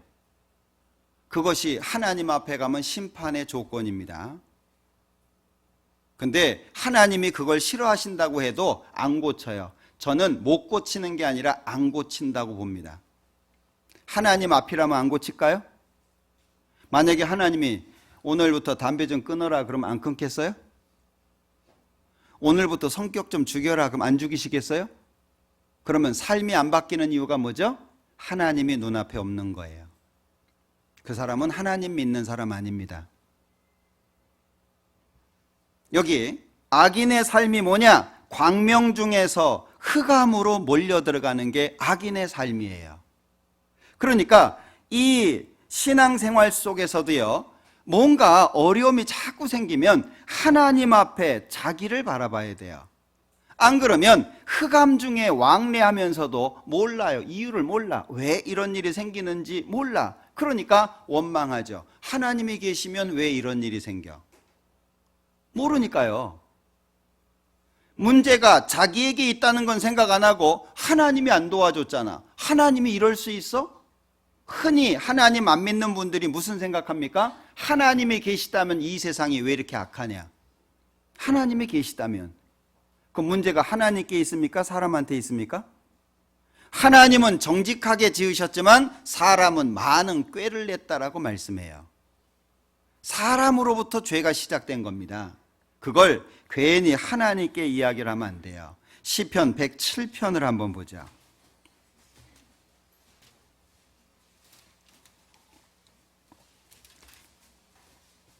시편 107편 10절 11절입니다. 10절 11절 같이 읽죠. 사람이 흑암과 사망의 그늘에 앉으며 곤고와 쇠사슬에 매임은 하나님의 말씀을 거역하며 지존자의 뜻을 멸시함이라.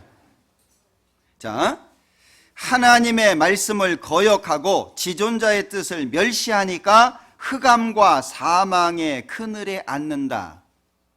하나님은 빛이라고 말씀하잖아요. 그러니까 이 악인들을 향해서도 흑암 속에 들어간다. 재판장들을 대해서도 흑암 중에 왕래한다. 어리석은 소년, 지혜 없는 자, 잠언 7장이죠. 흑암 중에 음녀집으로 들어갑니다. 흑암 중에 뭘 말합니까? 흑암, 어두움뿐만이 아닙니다. 갈피를 잡지 못하는 거예요. 캄캄한 어두움, 어디로 갈까요? 빛이 없다면. 유다가 예수님을 팔으려고 밖으로 나갔습니다. 언제입니까? 언제 나갔어요? 환한 대낮에 나간 게 아니에요. 마지막 만찬 마치고 어두울 때 나간 거예요. 뭘 말하죠? 유다의 마음을 말하는 거예요. 자기 선생을 팔아요. 구세주이신 자기를 구원해 주실 수 있는 분을 팔러 나가고 있어요. 제정신이에요? 그게 흑암이에요. 옳고 그런 걸 분간을 못해요. 뭐가 맞는지 뭐가 틀리는지 분간을 못하는 거예요. 그게 흑암입니다. 예루살렘 거민을 향해서도 흑암 속에 있다고 말씀하고 있고, 제사장과 선지자들에게도 죄 가운데 있는 그들에게도 흑암 속에서 미끄러질 거라고 말씀하고 있어요. 이게 악인의 삶입니다. 자, 우리 하나님 믿기 전의 삶이 있잖아요. 만족하십니까? 하나님 믿기 이전의 삶이 있잖아요. 그대로 죽을 때까지 산다면 만족하실까요? 여러분들, 내 마음이 쉽게 고쳐지지 않습니다. 내가 보통 성질이 아니에요. 내가 보통 까다로운 사람이 아닙니다. 나라고 하는 존재가요, 그렇게 쉽게 무릎 꿇고 이런 존재가 아닙니다. 종을 곱게 키워요, 어렸을 때부터. 그럼 나중에는 뭐라 그래요? 아들이라고 해요. 우리 몸은요, 종처럼 키워야 돼요. 우리의 신앙은 하나님 앞에, 신부는 아들이지만 우리의 몸은 종처럼 살아야 돼요. 왜? 사람은 편해지려고 하면 끝이 없어요. 가다가 힘드니까 앉아요. 앉으니까 좋죠? 누워요. 누우니까 자잖아요. 그게 사람이에요. 우리의 몸은요, 가만 놔두면 안 됩니다. 마음은 먹기 나름이고 몸은 쓰기 나름이에요. 하기 나름입니다. 못하는 게 없어요. 안 하니까 못하는 거예요. 이 몸이 이 땅에 남아있는 동안에는요, 바쁘게 살아야 됩니다. 편한 걸 추구하면 안 돼요. 여기 사람이 흑암과 사망의 그늘에 앉으며 곤고와 쇠사슬에 매임은 하나님의 말씀을 거역하며 지존자의 뜻을 멸시함이라. 그러면 발람이 왜 결국이 그렇게 된 겁니까? 빛이신 하나님을 떠나서 그런 거예요. 우리에게는 하나님이 필요합니다. 나에게는 빛 대신 하나님이 필요합니다. 나의 갈 길을 밝혀주시고 나와 함께 하셔서 지켜주시고, 하나님이 나에게는 절대적으로 필요합니다. 인생 뭐라고 얘기하실 거예요? 나 혼자 살 수 있습니까? 내가 열심히 살고, 내가 성실하게 살고, 내가 잠도 안 자고 바쁘게 살고, 그러면 어떻게 잘 살 수 있으십니까? 맛있다고 먹는 음식, 그 속에 내 몸에 해로운 게 들어있는지 어떻게 합니까? 나한테 어떤 일이 생길지 1분 1초 우리는 당겨서 살 수 없습니다. 지나간 시간 바꿀 수도 없습니다. 그게 우리의 한계입니다. 하나님이 얼만큼 필요하세요? 아이가 어렸을 때는 부모가 전적으로 필요합니다. 그런데 조금 크잖아요? 애들 3살, 4살 되면요, 밥 자기가 먹겠다고 숟가락 뺐습니다. 제대로 하지도 못하면서 자기가 하겠다고 빼서요. 아이가 성장하면 성장할수록 부모에 대한 의존도가 떨어지도록 돼 있어요. 그러니까 한 20살 되면 부모 무시하잖아요. 나이 좀 들면은요, 부모 앞에서 큰 소리 치잖아요. 어떠십니까? 자식 잘 키워놨더니요, 나중에는요, 이 자식이 부모한테 막 책망하고 따지고 막 그럽니다. 우리가 얼마나 컸을까요? 하나님이 필요하지 않을 만큼 컸을까요? 어떻게 생각하세요? 난 하나님이 필요하지 않아요? 하나님이 얼만큼 필요하십니까? 근데 하나님을 얼마나 의존하죠? 사실 우리가 입술에 바른 말을 많이 하고 사는 거예요. 침도 안 바르고. 우리의 삶을 한번 뒤돌아 봐봐요. 내 부모를 공경하라. 얼마나 공경합니까? 사실 우리는 좀 더 신앙인다운 마음과 삶을 가져야 돼요. 좀 더. 성경에서는 이쪽 밤 때리면 저쪽 밤 들이대라는데, 사실 그 마음 갖기 어렵잖아요. 우리가 얼마나 이기적이고 얼마나 욕심적이고 형제 자매들 앞에서도 손에 조금도 안 보려고 하고 형제 자매들을 사랑한다고 말을 하지만 사실 본질적인 문제가 드러나면 내 본 모습 그대로 드러나죠. 그래놓고 사랑한다고 안 해요. 여러분들, 예수님을 파는 유다가 예수님께 입맞춘 거 아시죠? 우리 그렇게 살까요? 하루를 살더라도, 옛날에 우리 선비들이 대나무 많이 그렸잖아요. 예? 하루를 살더라도 대쪽같이 살아야죠. 며칠을 살더라도, 몇 년을 살더라도 그리스도인으로서 살아야지 그리스도인 척 하면서 살 거예요? 그럴 수는 없잖아요. 그죠? 이 발람의 길이 이게 망하는 길입니다. 로마서 1장에 보면 망하는 길은 하나님 떠나면서부터예요. 교회를 안 나오는 것은 말할 것도 없지만 마음속에서 하나님이 멀어지는 것이 망하는 시작이라고 하는 것을 기억하셔야 됩니다. 왜? 우리는 의존자지 자존자가 아니에요. 누가 저한테 물어요. 당신은 왜 하나님을 믿습니까? 난 하나님이 필요합니다. 그럼 제가 속으로 되물어요. 넌 하나님이 얼마나 필요하니? 100%. 하나님이 100% 필요하지 않습니까? 하나님이 50% 필요하세요? 우리에게는 하나님이 100% 필요한 거예요. 하나님이 없으면 나는 죽어요. 이 발람의 모습에서 하나님을 떠남으로 망한 길, 이게 구체적으로 보이는데 세 가지만 생각해 볼게요. 자, 첫 번째는 22장, 민수기 22장 볼게요.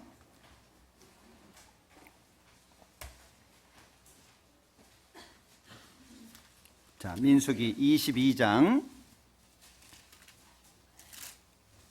8절입니다. 발람이 그들에게 이르되 이 밤에 여기서 유숙하라.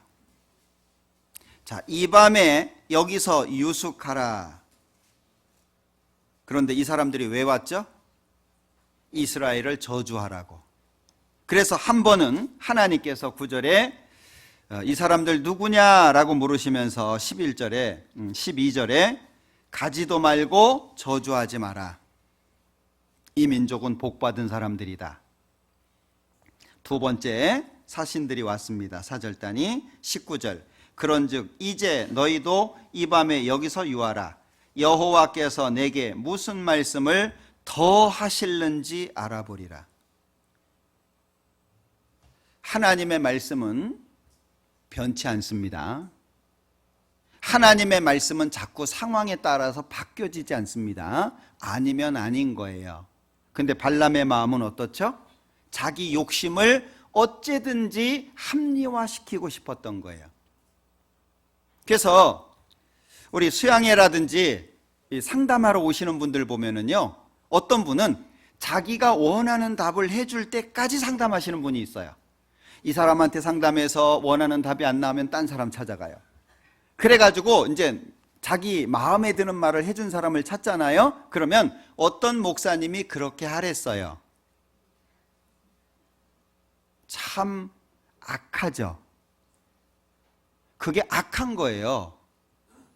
저는 이 결혼식 중매를 시켜도, 어제도 우리 결혼식이 있었습니다마는, 결혼식 중매를 이렇게 할 때 두 사람한테 꼭 3개월을 줍니다. 3개월 동안 충분히 하나님이 주신 짝인지 한번 교제해봐라. 응? 물론 시간은 제가 딱 정해주거든요. 만나는 시간대는. 응? 3개월 동안 충분히 교제해봐라. 그리고 두 사람이 교제해가지고 아, 하나님이 주신 짝이다 라고 생각이 되면 얘기해라. 3개월 안 돼도. 그러나 아니다 싶으면 나한테 얘기해라. 내가 중간에서 다시 정리할 테니까. 왜 3개월을 줍니까?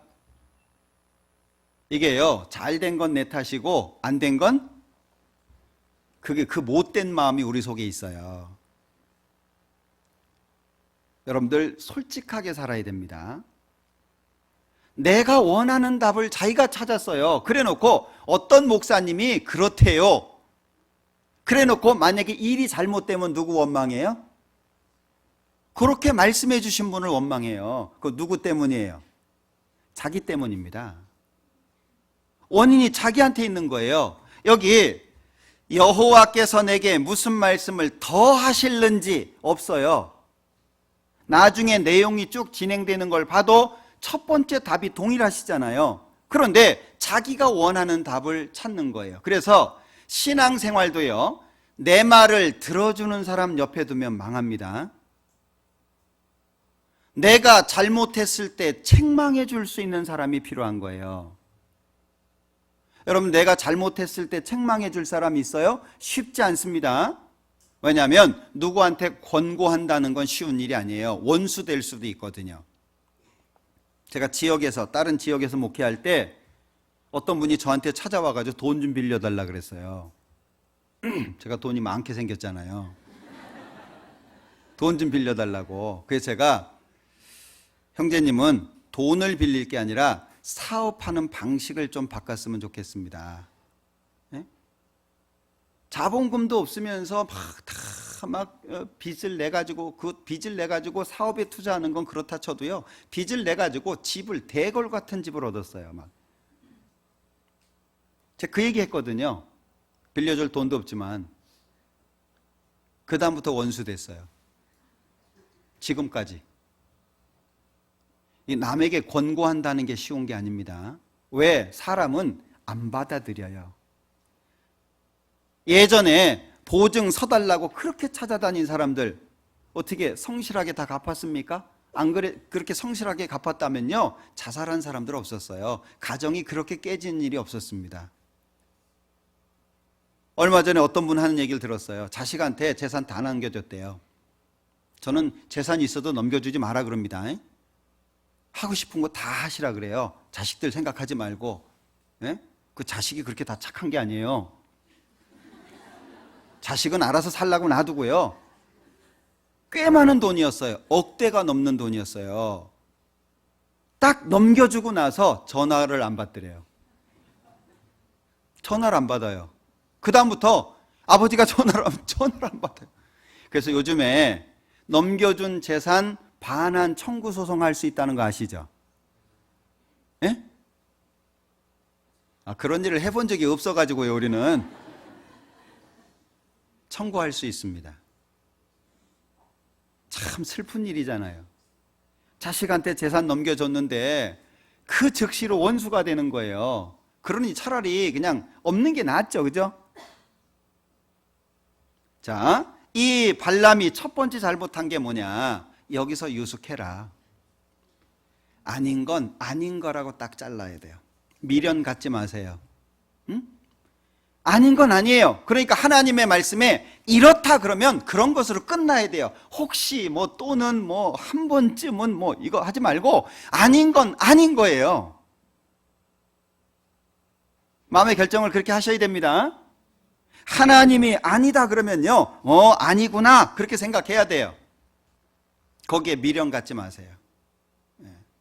그리고 두 번째는 24장 우리 읽었죠?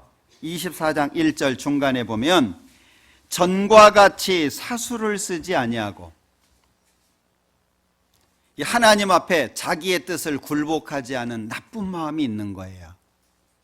그러니까 하나님 앞에서 두 번 초청받았죠. 두 번의 초청을 통해서 뭘 알게 됐어요? 하나님의 뜻을 분명하게 알게 됐어요.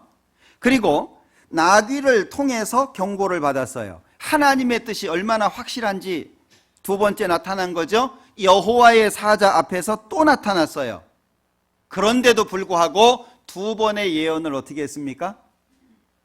사수를 행했잖아요.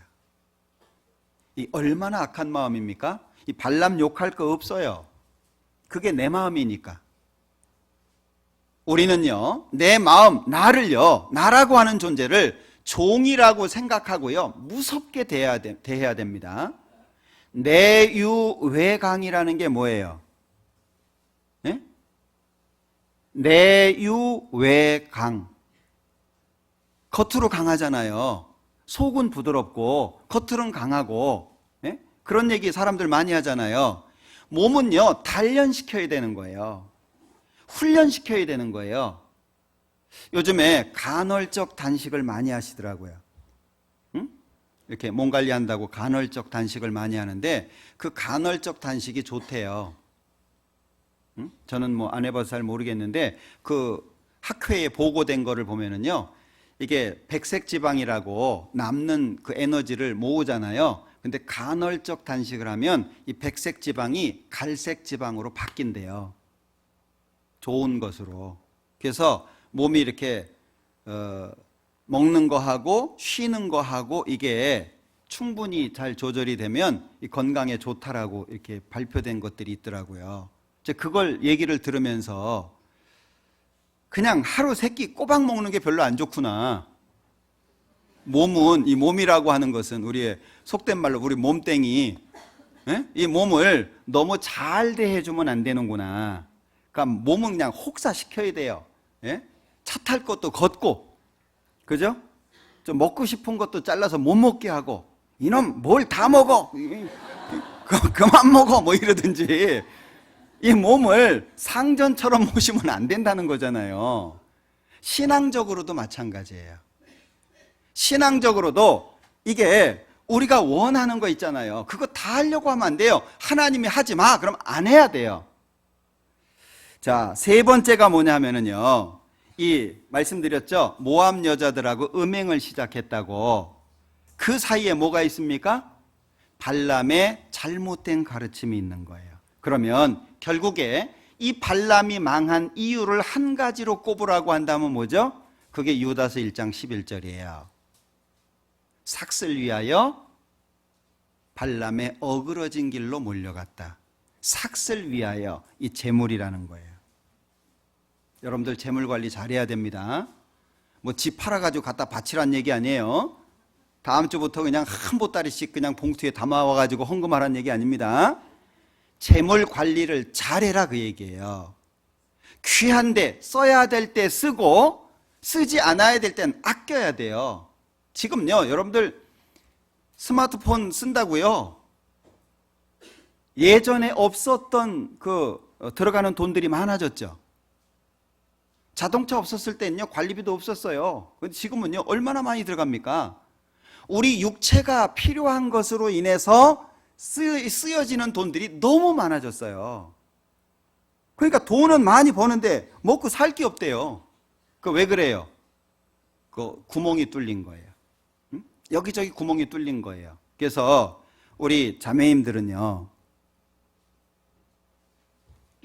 일하지 않는 자매님들, 요즘엔 맞벌이가 많지만 정말 돈 아껴 써야 됩니다. 응? 뭐 홈쇼핑 보고 그냥 막 카드로 막 총 쏘듯이 그냥 막 쓰면 안 됩니다. 있는 거 또 사면 안 돼요. 예? 그거 별로 필요 없어요. 그러니까 보니까 좋거든요. 홈쇼핑이 뭐예요? 저는 개인적으로요, 포장이 80%라고 생각하거든요. 시켰는데 온 거 보면 실망되지 않아요? TV에서 봤을 때는 굉장히 좋았는데 온 거 보면요, 별거 없어요. 그게 홈쇼핑이에요. 눈에 화려한 것 쫓아서 살지 마라 그 얘기예요. 없어도 되는 거는요, 없으면 돼요. 응?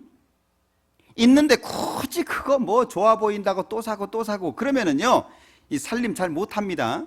자매님들은 살림 잘해야 돼요. 예? 외식도 줄이고. 요즘에는요 자기 음식 솜씨 없는 걸 외식으로 때우는 분들이 있더라고. 식사는 집에서 해야 돼. 집에서 가족끼리. 예? 가족끼리 집에서 해야죠. 왜 밖에 나가서 뭐 한두 번 나가는 거에 상관없잖아요. 근데 밖에서 나가서 먹으면요 별로 좋은 거 없어요. 저는 개인적으로 MSG파인데, 응?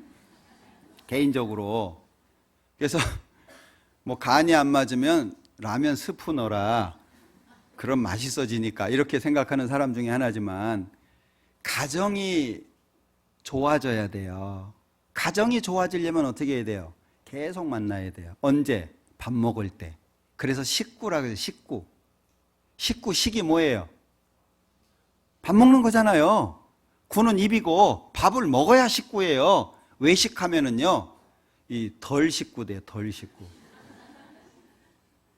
진짜입니다. 가정이 화목해야지.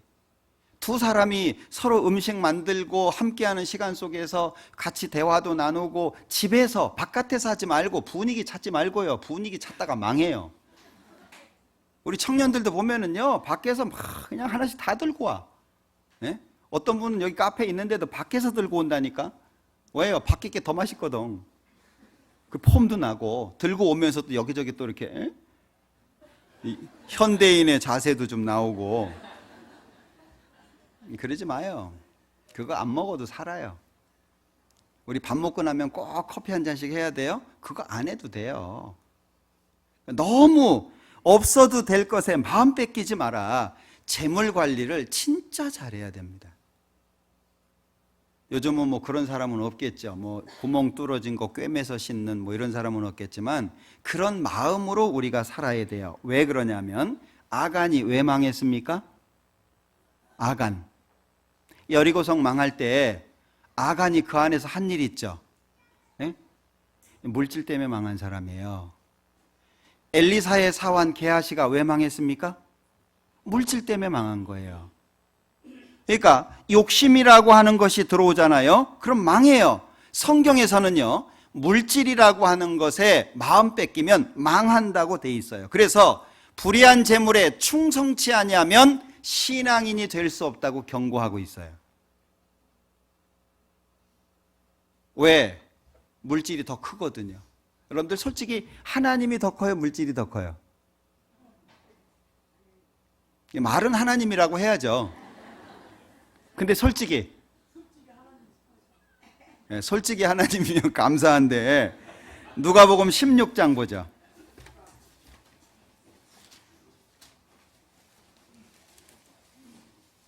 누가복음 16장 11절.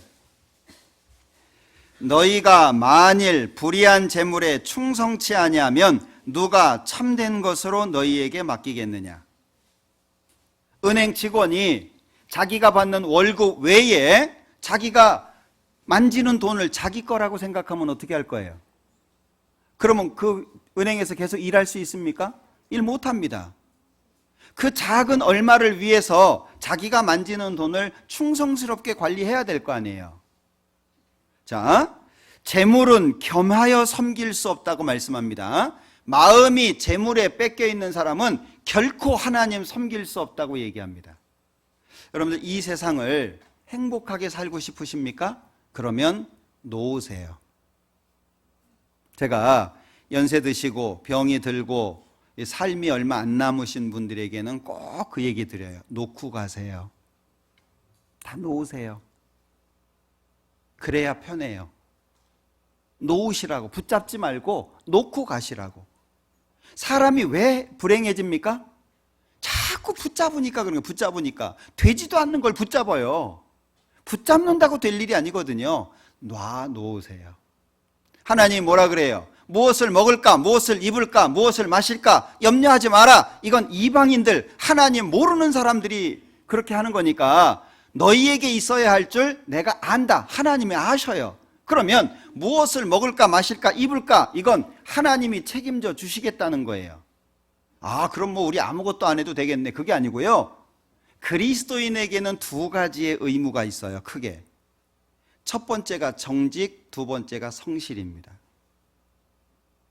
100만 원 월급 받으면 그거 가지고 열심히 살아요. 못 살지 않아요.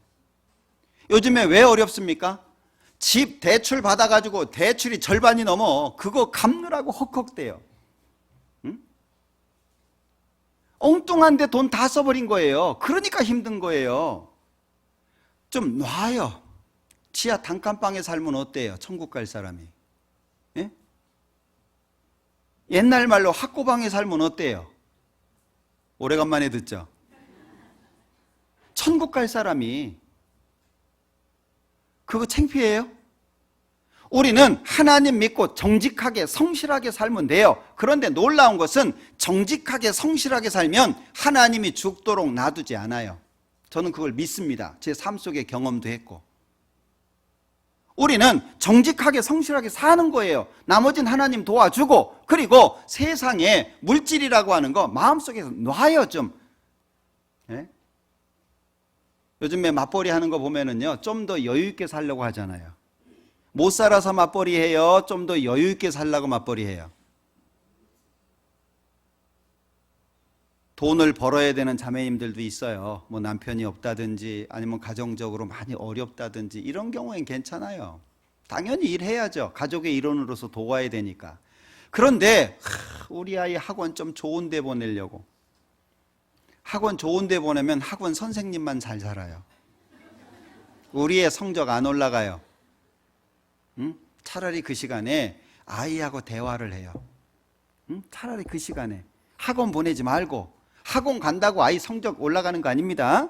아이가 공부하고 싶으면 학원이 아니라 그냥 학원이라도 보내야죠. 여러분들 학원차 거기서 뱅글뱅글 돌다가 집에 가는 애들 있는 거 아세요? 부모는 돈으로 때워요. 애는 학원 교실도 안 들어가요. 그렇게 싫은 거예요. 그렇게 싫은 애를 뭘 돈까지 들여가지고 그렇게 하냐고. 차라리 엄마가 같이 밥 먹고 간식 같이 먹고 좀 대화하고 그게 훨씬 낫지 않겠어요? 공부가 인생에 미치는 영향은 3%도 안 돼요. 꼭 좋은 대학 나와야 돼요? 좋은 대학 나오면 다 잘 살아요? 좋은 직장 들어가야 돼요? 안 그래도 돼요. 하나님 믿고 정직하게 성실하게 살면요, 충분히 살 수 있어요. 마음을 하나님 앞에 내려놔라, 그 얘기예요. 신앙은 재물을 요구합니다. 그러니까 어려운 거예요. 그러니까 많은 교회에서 막 헌금하라고 막 돈 내놓으라고 막 11조 안 하면 하나님 거 떼먹는 도둑놈들이라고 막 그러잖아요. 그건 좀 각도가 다른 얘기예요. 나 개인을 위해서도 물질은 관리를 잘해야 됩니다. 교회를 위해서도 물질은 관리를 잘해야 됩니다. 왜? 내 것이 하나님 거잖아요. 내게 있는 건강도 하나님 거잖아요. 내게 있는 부도 하나님 거잖아요. 내가 나를 위해서 사는 게 아니라 하나님을 위해서 사는 거잖아요. 그러니까 성경에 이 고린도 후서에 보면은요, 물질이냐 아니면 하나님이냐 이것을 이렇게 설명해요. 고린도후서 12장입니다.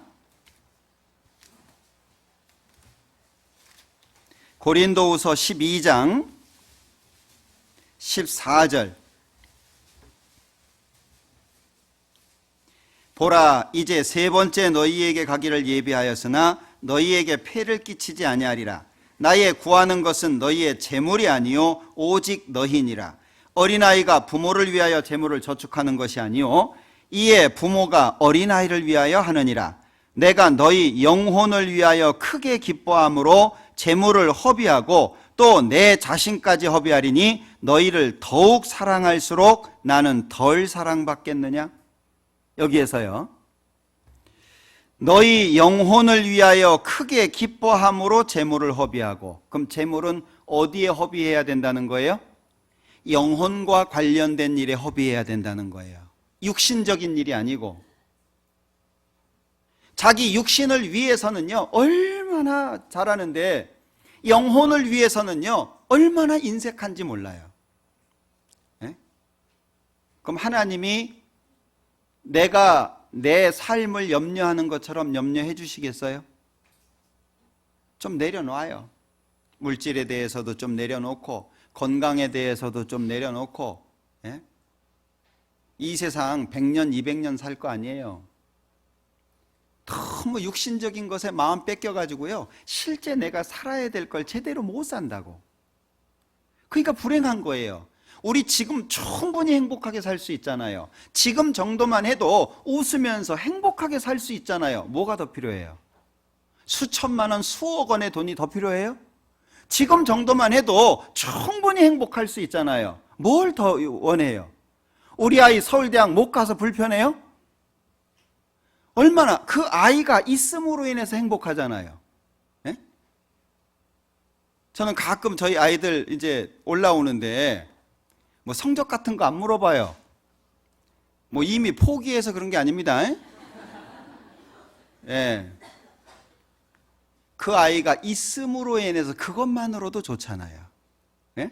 그런데 점수는 어떠냐, 학점은 나왔냐, 뭐 어떻게 하냐, 너 그 정도로 공부를 해가지고 어떤 직장에 들어갈 거냐, 널 받아줄 것 같으냐, 너는 거지해야 돼, 뭐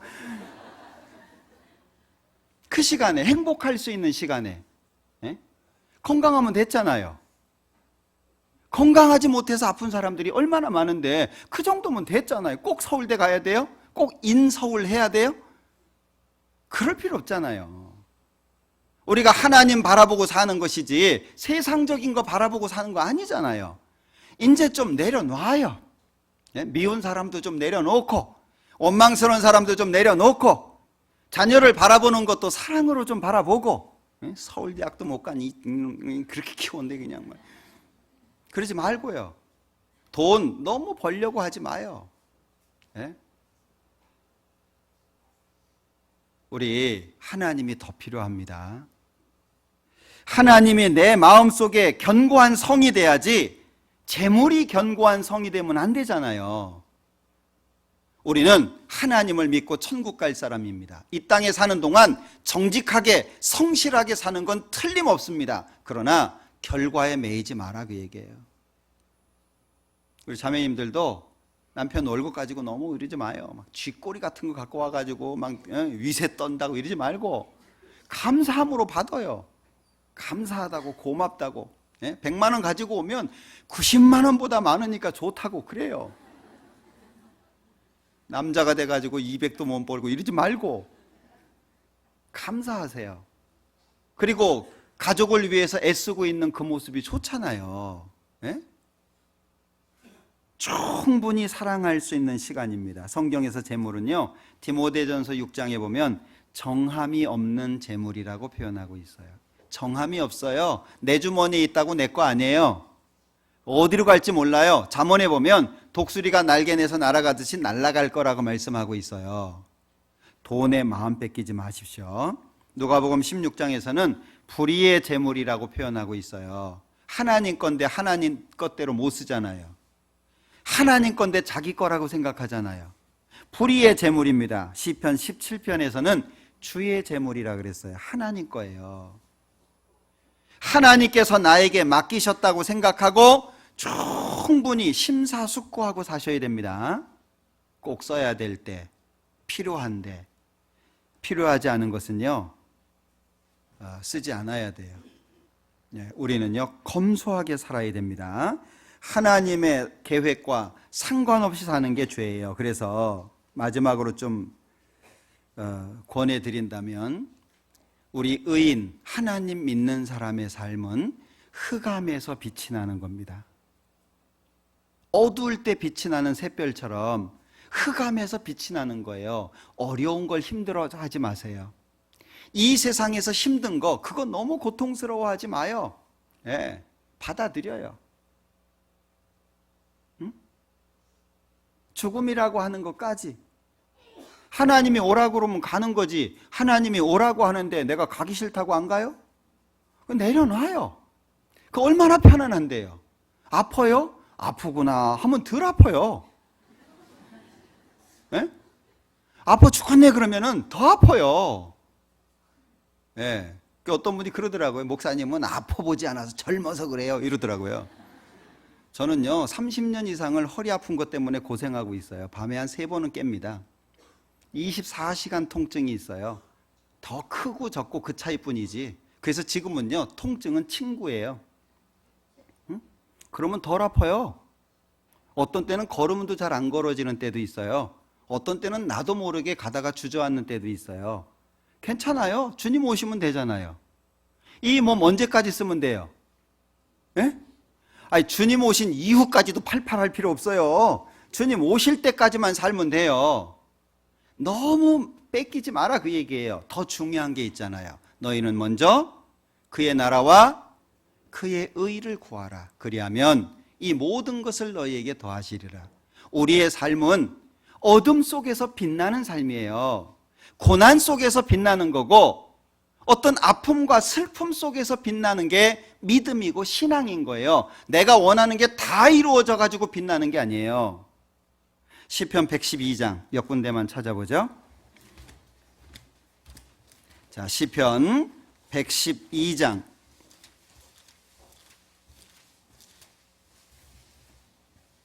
4절입니다.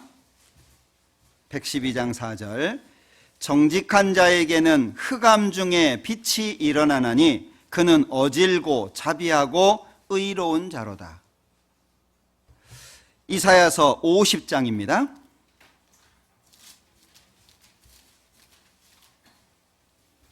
10절. 너희 중에 여호와를 경외하며 그 종의 목소리를 청종하는 자가 누구뇨? 흑암 중에 행하여 빛이 없는 자라도 여호와의 이름을 의뢰하며 자기 하나님께 의지할지어다. 우리 의인의 삶입니다. 하나님 믿는 사람들의 삶이에요. 교회당 왔다 갔다 해가지고 기독교인이라고 표시내는 게 아니라 참으로 하나님을 마음속에 모시고 사는, 하나님과 동행하는 사람들입니다. 자, 58장 마지막으로 58장 10절입니다. 줄인 자에게 내 심정을 동하며 괴로워하는 자의 마음을 만족해 하면 네 빛이 흑암 중에서 발하여 네 어두움이 낮과 같이 될 것이며, 특별히 이사야서 58장은 하나님이 보시는 참된 금식에 대해서 말씀하시는 내용입니다. 집에 가서 한번 쭉 읽어보세요.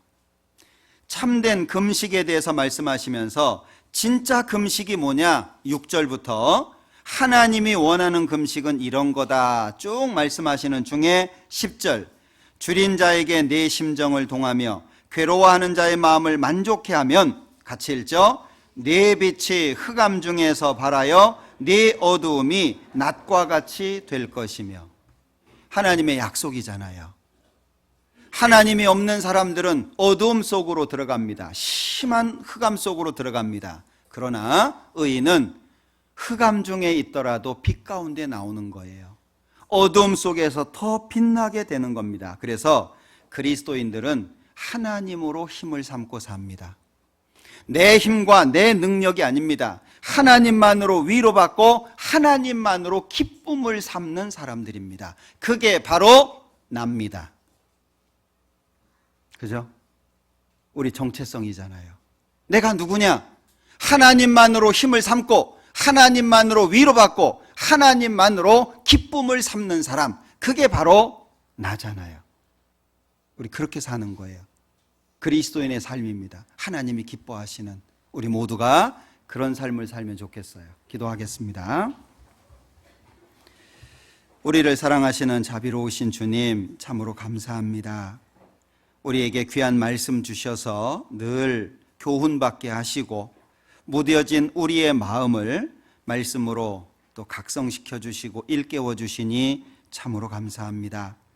하나님의 뜻을 바르게 알고 섬길 수 있도록 도와주시고 하나님이 기뻐하시는 삶을 살 수 있도록 도와주시기를 원합니다. 말씀 앞에 나와 있는 모든 분들의 마음 붙잡아 주시고 삶 속에 하나님의 영광이 나타날 수 있도록 축복해 주시기를 원합니다. 우리가 눈에 보여지는 것을 따르지 않고 오직 보이지 않는 하나님만을 바라보고 살아갈 수 있도록 도와주시고 각 사람 마음속에 하나님의 말씀이 살아서 움직일 수 있도록 축복해 주시기를 원합니다. 모든 시간 함께 해 주시기를 원하면서 언제나 우리를 사랑하시는 예수님의 이름으로 기도합니다. 아멘. 찬송 같이 하시겠습니다. 찬송가 342장.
네, 안녕하십니까.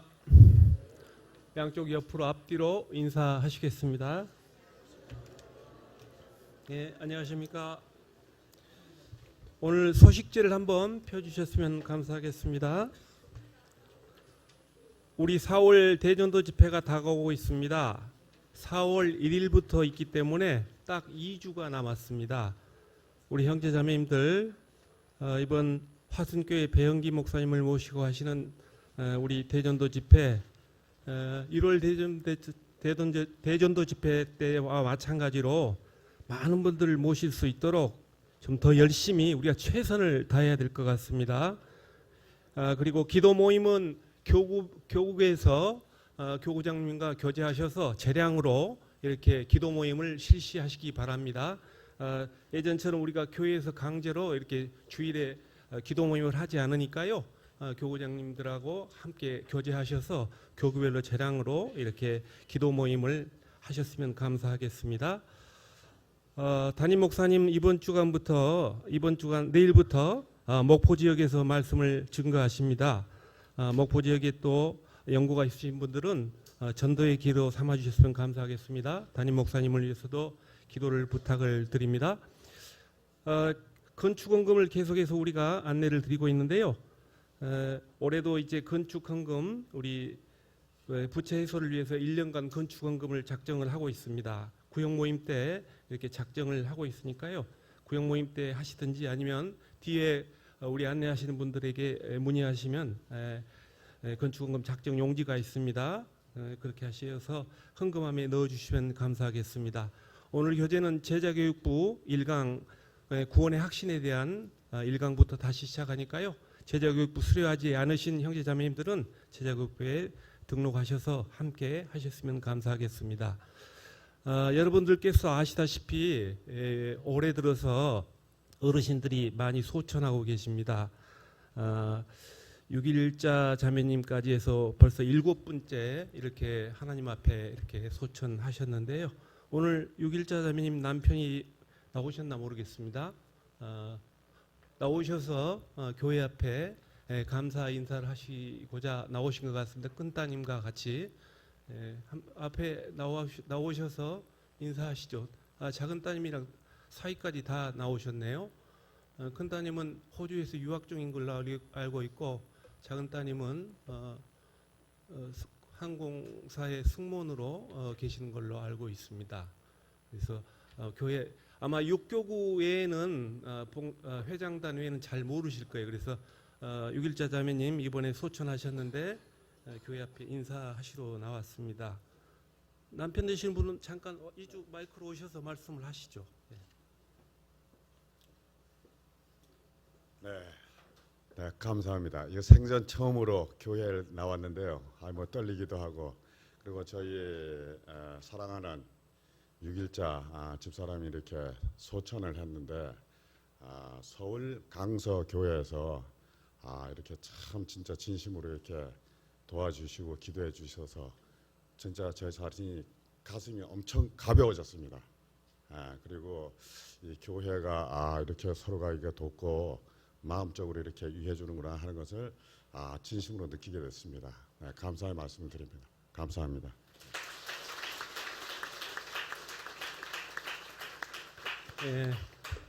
따님들이 말씀을 듣기로 하셨다고 하니까요. 우리 형제자매님들이 관심 있게 더 기도해 주셨으면 감사하겠습니다. 네, 들어가시죠. 네, 감사합니다.